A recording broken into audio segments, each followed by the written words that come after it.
trazer agora para você uma série de gráficos que são amplamente usados em análise de dados e ciência de dados.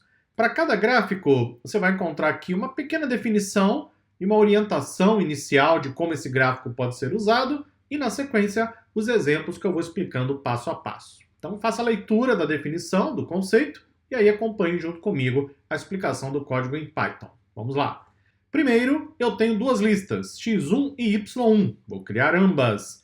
Eu quero criar um gráfico de barras, que é um gráfico amplamente usado, principalmente para mostrar a frequência de dados categóricos. Então, por exemplo, eu tenho três categorias. Uma pessoa que tem graduação, pós-graduação ou então doutorado. Ok? Exemplo, eu quero saber quantas pessoas do meu conjunto de dados têm graduação, quantas pessoas têm pós-graduação, quantas pessoas têm doutorado. Veja que a variável é categórica, não é? Uma variável do tipo texto. E aí eu quero saber a quantidade de pessoas, né, estudantes, alunos, etc., em cada uma das categorias. Para esse tipo de situação, o gráfico de barras é uma ótima opção. Eu então criei, por exemplo, duas listas, e para criar um gráfico de barras em Python usando o Matplotlib, você não vai acreditar, hein? É só chamar a função bar, que é barra em inglês. Como eu digo frequentemente, não é? Programar em Python é como escrever uma carta em inglês para o computador. Querido interpretador da linguagem Python, por gentileza, crie um gráfico de barras. Então eu uso a função bar. Utilize como dados as listas x1 e y1. Coloque um label e defina uma cor. Aí você vai mostrar a legenda e vai mostrar o gráfico para nós. Aí o interpretador da linguagem Python vai responder, ok, tudo bem, executa aí para minha célula, executa e pronto, resolvido o problema, gráfico de barras criado com sucesso. Veja que eu tenho no eixo X o que seriam as categorias. No eixo Y eu tenho as quantidades. Eu então tenho as barras com cada altura representando as quantidades e aí eu tenho a legenda, nesse caso apontando exatamente para a cor indicada no gráfico. Isso aqui, inclusive, a cor, veja que green é verde em inglês. Então, você aprende a programar em Python e por tabela já vai aprendendo inglês também. Excelente, não? Mais exemplos. Vou criar agora outras duas listas, x2 e y2. Vou executar e veja que eu estou chamando a função bar duas vezes. Mas como assim duas vezes? Observe o detalhe, hein? A primeira vez que eu estou chamando a função bar, eu estou passando x1 e y1, que eu tinha criado aqui em cima. Aí eu vou chamar de novo a função bar, chamando x2 e y2. Eu então vou chamar a função legenda e mostrar. Quando você chama duas funções de gráficos na mesma célula no Jupyter Notebook, ele coloca na mesma área de plotagem. Então, vou executar a célula para explicar bem isso para você. Isso aqui é importante. Aqui, eu chamei uma única vez, não foi? Então, ele desenhou a área de plotagem, ele usa um padrão. Se eu não desenho qual é a área que eu quero, ele usa um padrão. E aí, colocou as barras. Aqui embaixo, ele usou a mesma área de plotagem. Só que como eu coloquei a função bar duas vezes, então ele criou dois gráficos. É o conceito de gramática dos gráficos. De fato, aqui tem um gráfico em cima do outro. É que eu tenho as barras em vermelho e as barras em azul. Todas elas na mesma área de plotagem, dá a impressão que é um único gráfico, não é? Mas não, são dois gráficos. É que eles estão juntos, não é? Na mesma área de plotagem. Interessante, não? Veja que eu também tenho as legendas com as cores respectivas. Nesse caso, blue e red, azul e vermelho. Outros exemplos. Vou criar agora uma lista, por exemplo, de idades. Pode ser o que você quiser, obviamente, isso aqui é uma lista de números em Python.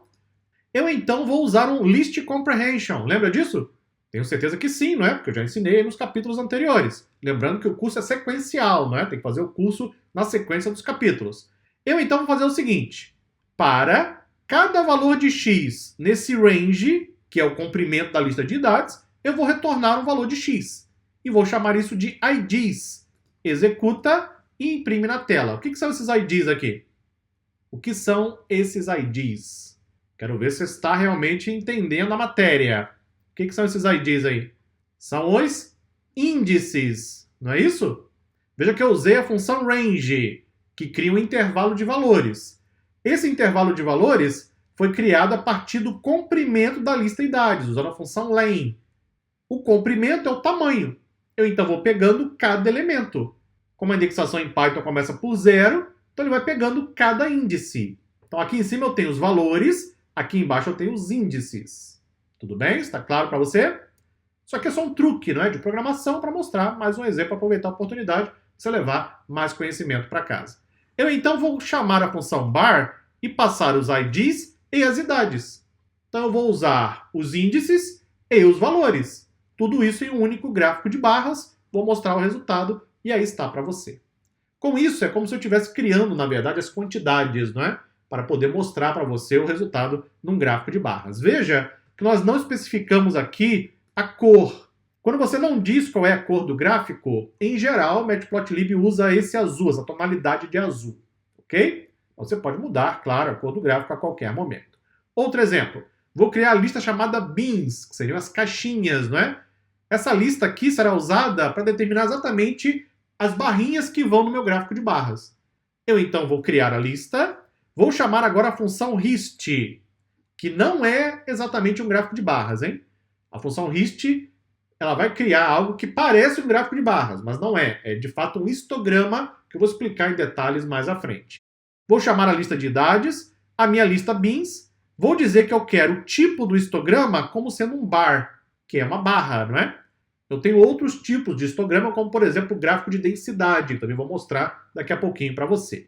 Esse R, o diff que aparece aqui, é a largura da linha. R é de row, o diff é de largura da linha. Nesse caso estou dizendo que é 0,8. Como eu disse, você customiza qualquer coisa no Matplotlib, até mesmo as larguras das linhas, das colunas, o que você quiser. Vamos então chamar o PLT Show e aí está para você. Isso aqui representa um histograma. Normalmente o tipo de informação, inclusive, é diferente, não é? Que estamos lendo a partir do histograma, mas tem o formato de um gráfico de barras. Esse gráfico, o histograma, é amplamente usado, por exemplo, em análise estatística. Assim como eu usei o HistType bar, também poderia usar o HistType step filled. Step é passo, filled é preenchido, passo preenchido. Mas o que é isso, afinal, instrutor? Por gentileza, mostre. Veja que nós preenchemos os intervalos, né, o espaço entre cada barra. Aqui eu tenho os espaços, não é isso? Mas eu não quero mostrar os espaços, eu quero preenchido. Aí eu uso o tipo step filled. Não sei se você percebeu a quantidade de possibilidades, e olha que isso aqui é só algo bem superficial, não é só o comecinho. Você muda a aparência do gráfico completamente com alguns poucos parâmetros que você pode trabalhar em cada função no Matplotlib, e o mesmo se aplica ao Seaborn, que eu vou mostrar na sequência do capítulo. Ah, mas como eu vou saber quais são os parâmetros? Você vai visitar a sua amiga. Quem é a sua amiga? A documentação, claro, não é? Vai até a documentação, verifica quais são os parâmetros para cada função. O Matplotlib oferece, aliás, excelente documentação. Experimenta o parâmetro, modifica os valores e customiza os gráficos da forma que você quiser. Continuamos no próximo vídeo. Até lá.